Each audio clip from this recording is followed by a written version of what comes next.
I think कल का भी लो इसने ब्रेक किया है। ये चीज नोटिस करने वाली है। करीब 0.25% की गिरावट है। और वजह यह है कि डीजीसीए ने एक एक्शन लिया है कि इंडिगो की टोटल जो फ्लाइट्स हैं, जो उड़ानें हैं, उसमें 5% की कमी की जाएगी। थोड़ी नॉर्मल सी लौट रही है फ्लाइट्स को लेकर, कैंसिलेशंस को लेकर, लेकिन ये एक नई मुसीबत शायद हो सकती है। और ये भी हो सकता है कि जो अभी 65% का इनका डोमेस्टिक मार्केट शेयर है वो घटते हुए दिखाई दी और उसका एक मेजर पोर्शन एयर इंडिया, आकाशा, स्पाइसजेट को मिले। स्पाइसजेट आप देखेंगे तो 3 सत्र में लगभग 15% शेयर चल गया है। और इंडिगो मामले का पीएम मोदी ने भी खुद संज्ञान लिया है और पीएम मोदी ने कहा है कि नियम सुविधा के लिए बनाए गए हैं, ना कि लोगों को परेशान करने के लिए। इंडिगो मामले पर पीएम मोदी ने क्या कहा है, इसकी पूरी जानकारी संसदीय कार्य मंत्री किरण रिजिजू ने मीडिया को दी। तो किरण रिजिजू को भी सुनते हैं और विमानन मंत्री ने क्या कहा वो भी आपको सुनाते हैं।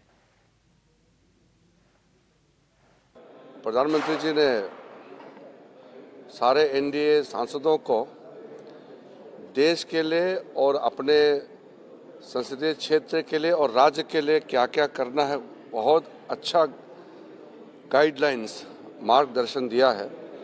विशेष करके मैं एक विषय का उल्लेख करना चाहता हूं।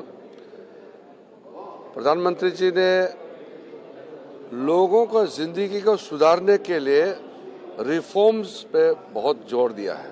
भारत में जितने भी नागरिक हैं, सबको भारतवासी होने के नाते कोई सरकार से तकलीफ नहीं झेलना पड़े, इसका सुनिश्चित सबको करना है।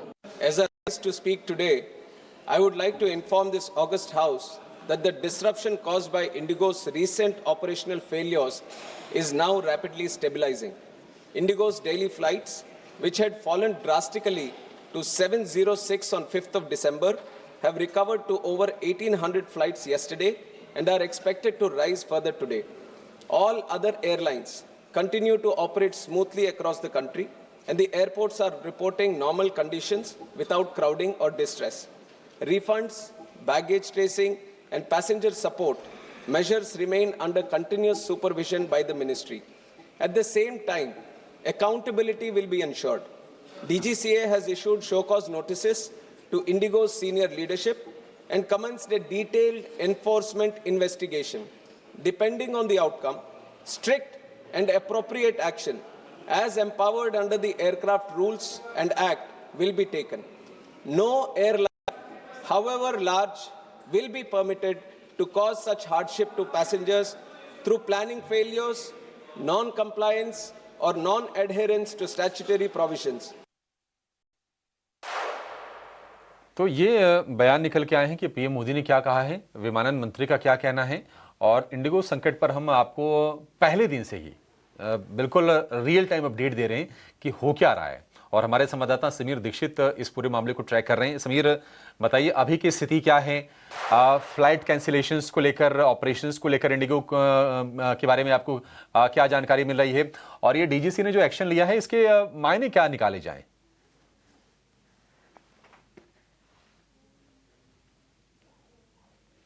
समीर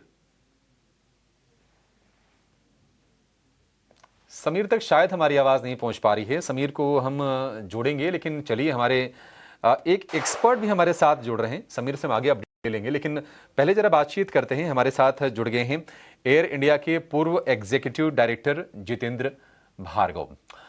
जितेंद्र सर, बहुत शुक्रिया आपका समय देने के लिए। स्वागत है आपका 18 आवर्स स्वदेश पर। सर, आप इंडियन एविएशन स्पेस को काफ़ी लंबे समय से ट्रैक कर रहे हैं, आप पार्ट भी रहे हैं इस इंडस्ट्री के, काफ़ी आपको अनुभव है, आप चीज़ों को बड़े अच्छे से बारीकी से समझते हैं। सर, आपसे हम ये जानना चाहते हैं सर कि ये जो रूल थे इसकी जानकारी तो काफ़ी पहले आ गई थी, तो क्या इंडिगो को प्रिपेयर करने का समय नहीं मिला या इंडिगो ने जानबूझ के इसमें लापरवाही बरती है? आप कैसे देखते हैं इस मामले को? देखिए, समय का तो कोई भी बहाना नहीं लगाया जा सकता है, क्योंकि 1 साल पहले डीजीसीए ने रिवाइज्ड एफडीटीएल नॉर्म्स को एयरलाइन को परिचित करा दिया था। इंडिगो के पास में बहुत समय था प्रिपेयर करने के लिए, पायलट्स को इंडक्ट करने के लिए, पायलट्स को ट्रेनिंग के लिए। उन्होंने क्यों नहीं किया, ये एक सबसे बड़ा सवाल बन जाता है। क्योंकि 19 साल की एक एयरलाइन प्रोफेशनली मैनेज है, प्रॉफिटेबल एयरलाइन है, कंसिस्टेंटली ग्रो कर रही है, वो इतनी बड़ी गलती कैसे कर सकता है, इसका कोई जवाब नहीं है। शायद यही कारण है कि इंडिगो मैनेजमेंट ने भी डीजीसीए से 15 दिन का समय मांगा है ये बताने के लिए कि क्यों हुआ। लेकिन हम सब लोग जानते हैं पायलट का नहीं इंडक्शन नहीं करना, पायलट रिक्विजिट नंबर में अवेलेबिलिटी नहीं होना के कारण ये सब कैंसिलेशन हुआ था। जो मेहम क्योटिक कंडीशन हमने एयरपोर्ट में देखी उसका रिजल्ट था। अब आपने देखा पिछले 2 दिन के अंदर में जब से डीजीसीए ने बीच में आए और बताया उनको, अब इंडिगो एयरलाइन एक शेड्यूल्ड कैंसिलेशन कर रही है। ये नहीं हो रहा कि एयरपोर्ट पे पैसेंजर जा रहे हैं और फिर उनको जानकारी मिल रही है फ्लाइट कैंसिलेशन के, अब वो एडवांस पे कर रहे हैं। तो एयरपोर्ट के अंदर में जैसे आपने बताया कि कोई क्योटिक सीन नहीं है एयरपोर्ट के अंदर में, ऑर्डरली तरीके से चल रही है। ये बात सच है कि 2200 फ्लाइट जो इंडिगो रोज चलाती थी, आज वो कम से कम 400-500 फ्लाइट कम चला रही, जैसे कि मंत्री जी ने पार्लियामेंट में बताया। लेकिन अब ये जो ग्रेजुअल प्रोसेस है, नंबर 1 स्टेबिलिटी, लेकिन हम लोग चाहेंगे कि जल्दी से जल्दी सारी कैपेसिटी मार्केट में आए, क्योंकि ये जिसका जो प्रभाव पड़ता है ना, जब कैपेसिटी की शॉर्टेज होती है तो इसका फेयर्स पे प्रभाव पड़ता है, फेयर्स ज्यादा हो जाते हैं। जबकि सरकार ने, डीजीसीए ने अपर लिमिट फिक्स की है, लेकिन वो अपर लिमिट भी तो ज्यादा है ना, क्योंकि सामान्य तौर पर अगर आप दिल्ली से मुंबई जा रहे हैं आपको 5,500-6 हजार में टिकट मिल जाता था, अब 18,000 फिक्स किया हुआ है upper limit exclusive of taxes. तो लेकिन जितनी जल्दी इंडिगो कर पाए नॉर्मल सी, उतना बेटर होएगा। भार्गव सर, एक और चीज आपसे समझना चाहेंगे कि अब देखिए, आप जैसे बता रहे हैं कि ये 2200 फ्लाइट ऑपरेट करते हैं, 400 से ज्यादा एयरक्राफ्ट हैं, करीब करीब अगर हम इनके पैसेंजर्स की संख्या भी देखें तो बाकी एयरलाइंस से तो कहीं ज्यादा है, 65% का मार्केट शेयर है। अब डीजीसीए ने थोड़ा बहुत एक्शन लिया है और कहा है कि आप रिवाइज्ड शेड्यूल जमा कीजिए, 5% फ्लाइट कम कीजिए, हाई डिमांड हाई फ्रिक्वेंसी वाली फ्लाइट्स को। क्या आपको लगता है कि अब ये जो डोमिनेंस एक नेक्स्ट लेवल का हो गया था इंडियन स्काई में इंडिगो का, क्या वो कम होगा? इंडिगो का मार्केट शेयर यहां से घटेगा? और दूसरी चीज, आपको कितनी इस बात की आशंका है कि अभी ये एक्शन डीजीसीए का इंडिगो खिलाफ यही नहीं थमेगा और अभी सख्त फैसले कुछ लिए जाएंगे? देखिए, अगर कोई ये समझता है कि इंडिगो अपना मार्केट शेयर को लूज करेगा, ये बिल्कुल गलत होगा। Temporarily yes, for the next 15 days, अगले 30 दिन के लिए, कि जब तक ये समस्या है इंडिगो के सामने, उनकी फ्लाइट कैंसिलेशन जब तक होती है, दूसरी एयरलाइन उनकी जगह ऑपरेट कर सकती है। लेकिन जब इंडिगो वापस अपनी पूरी संख्या में आएगा तो वो अपना मार्केट शेयर रिगेन कर लेगा।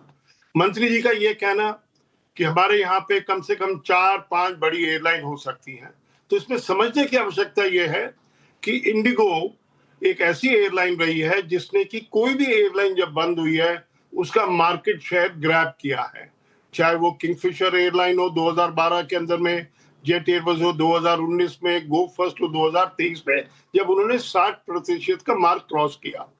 अब अगर कोई ये समझता है कि इंडिगो को 60 से 50 हो जाएगा मार्केट शेयर, मैं इस बात से बिल्कुल सहमत नहीं हूँ। 2 चीजों से, एक तो ये सरकार की जिम्मेदारी नहीं है कि वो वीक एयरलाइंस को प्रॉप करे कि किसी तरह से शेयर बढ़ा दे, लेकिन इंडिगो ने अपना मार्केट शेयर बढ़ाना है, बरकरार रखना है और बढ़ाना है, क्योंकि उन्हें 1000 हवाई जहाज के ऑर्डर दिए हुए हैं।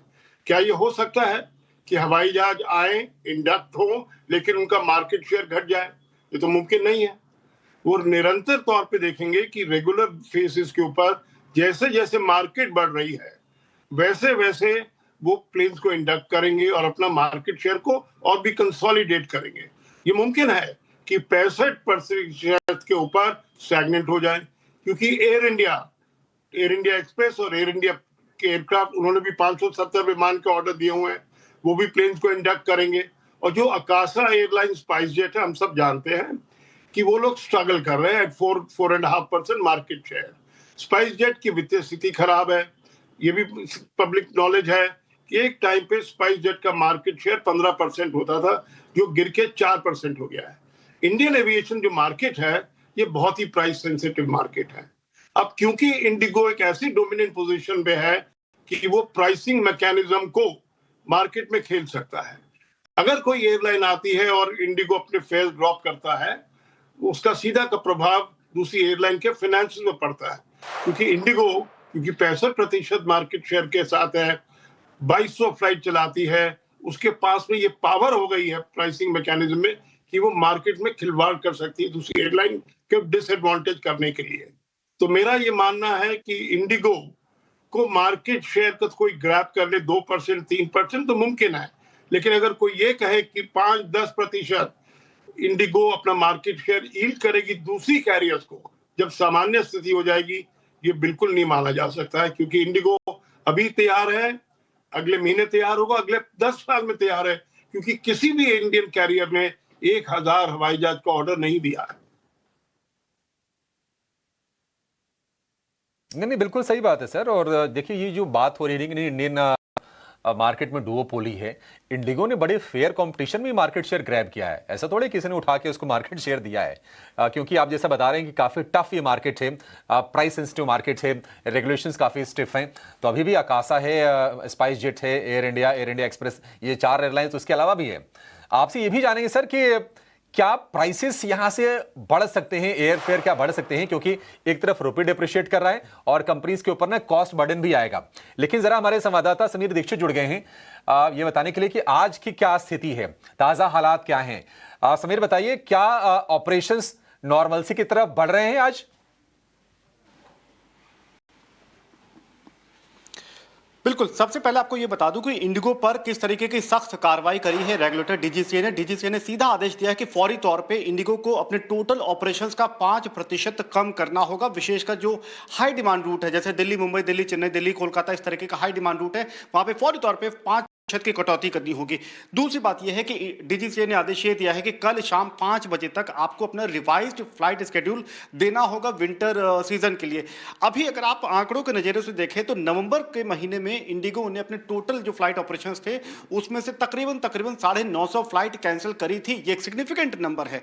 यही वजह है कि डीजीसीए ने ऑब्जर्व किया कि इंडिगो अपने पूरे फ्लाइट ऑपरेशंस को सही तरीके से ऑपरेट नहीं कर पा रही है। उसके पास ना तो पर्याप्त पायलट हैं, ना पर्याप्त कैबिन क्रू है। यही वजह है कि अभी 5% की कटौती करनी होगी ताकि कम से कम स्थिति में सुधार आए, फ्लाइट ऑपरेशन स्टेबलाइज हो और पूरा एविएशन इकोसिस्टम पटरी पर आ पाए। इसका एक और मायने ये है कि कल जब फ्लाइट शेड्यूल इंडिगो सौंपेगा डीजीसीए को, ये पूरी संभावना है कि जो उसकी कटौती है फ्लाइट ऑपरेशंस की, ये और बढ़ाई जाए, इसमें और आंकड़ों में इजाफा हो पाए।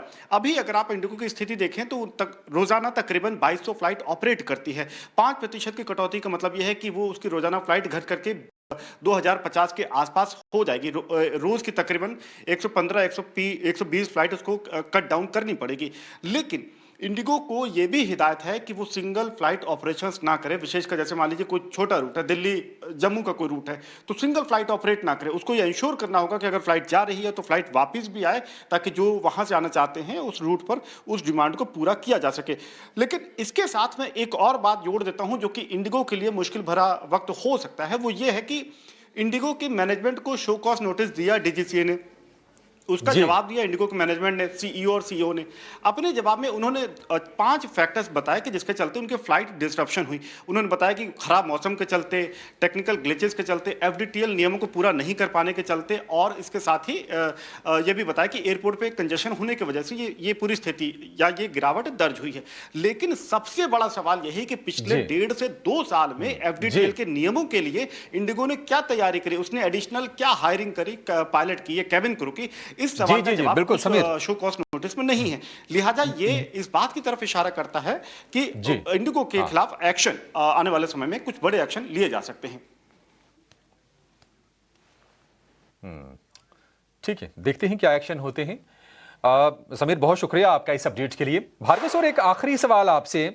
अब ये चीज़ क्लियर है कि मान लीजिए इनको एडिशनल अगर पायलट्स की भर्तियां करनी है, केबिन क्रू स्टाफ अपने बढ़ाने हैं, तो इनके खर्चे ऊपर जाएंगे। और तमाम हम देख रहे हैं कि एनालिस्ट के ना ऐसी प्रोजेक्शंस भी आ रही हैं कि कॉस्ट इनका कितना एलिवेट हो जाएगा। आपके हिसाब से क्या लग रहा है कि क्या कंपनियां मजबूर होंगी फ्लाइट से किराए बढ़ाने के लिए? क्या आपको ऐसा लग रहा है? देखिए, ये नहीं होता है कि आपने एटीएफ के दाम बढ़ गए हैं क्योंकि रुपी डिप्रिशिएट हो गया है इसलिए एयरलाइन अपने फेयर बढ़ा सकती है। फेयर मार्केट डिटरमिन करती है और अभी कंपटीशन है, चाहे बेशक इंडिगो के पास 65% मार्केट शेयर है। द रियलिटी इज कि मार्केट शेयर ज्यादा है, लो कॉस्ट एयरलाइन है, लेकिन उसके फेयर अधिकतर रूट में एयर इंडिया जो कि फुल सर्विस कैरियर है, खाना देती है अपनी फ्लाइट के अंदर में, सीट का पिच जो होता है, सीट के बीच में गैप होता है, वो ज्यादा होता है, लेकिन फिर भी एयर इंडिया ज्यादा कमांड नहीं कर पाती। ये डोमिनेंट पोजीशन का हाल है। अब इंडिगो का जैसे आपके संवाददाता ने बताया कि कोशिश है, अब नॉर्मल सी की हमको परिभाषा समझनी होगी। हम मेरे मानना यह है कि नॉर्मल ऑपरेशन तब मानेंगे जब इंडिगो 2200 फ्लाइट चलाना चालू कर दे। अब ये ट्रंकेटेड फ्लाइट शेड्यूल डीजीसी ने कहा कि अब अपनी फ्लाइट 5% कट कर दो, लेकिन इस समय तो कम से कम 15% फ्लाइट कम चलाई जा रही है ना। तो ये कैसे ग्रेजुअल तरीके से इंडिगो अपनी फ्लाइट का जो शेड्यूल है वो अपग्रेड करेगी, नंबर 1। नंबर 2, पायलट का रिक्रूटमेंट, कैबिन क्रू का रिक्रूटमेंट, उनको ट्रेनिंग देना, इसमें समय लगता है। डीजीसीए ने 10 फरवरी तक की डेडलाइन दी है इनको, इंडिगो को तैयार होने के लिए। मेरा ये मानना है कि उस तब तक शायद ये 2200 जो फ्लाइट अभी तक चला रहे थे वो नहीं चला पाएंगे। तो ये एक सुनहरा मौका होगा दूसरी एयरलाइंस को कि अपना कम से कम आधा %, 1% मार्केट शेयर जो है बढ़ा सके।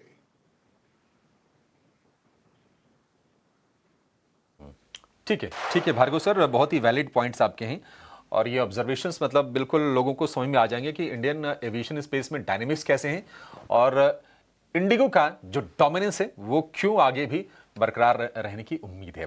Thank you so much sir, आज हमें समय देने के लिए और इस अहम मुद्दे पर बातचीत करने के लिए। इस बीच हम देख रहे हैं कि इंडिगो का जो शेयर है वो डे लो पर 2% की गिरावट आज के सत्र में देख रहे हैं और बाजार भी नीचे आया। निफ्टी बैंक हम फिर से देखने के लाल निशान में चला गया है, 59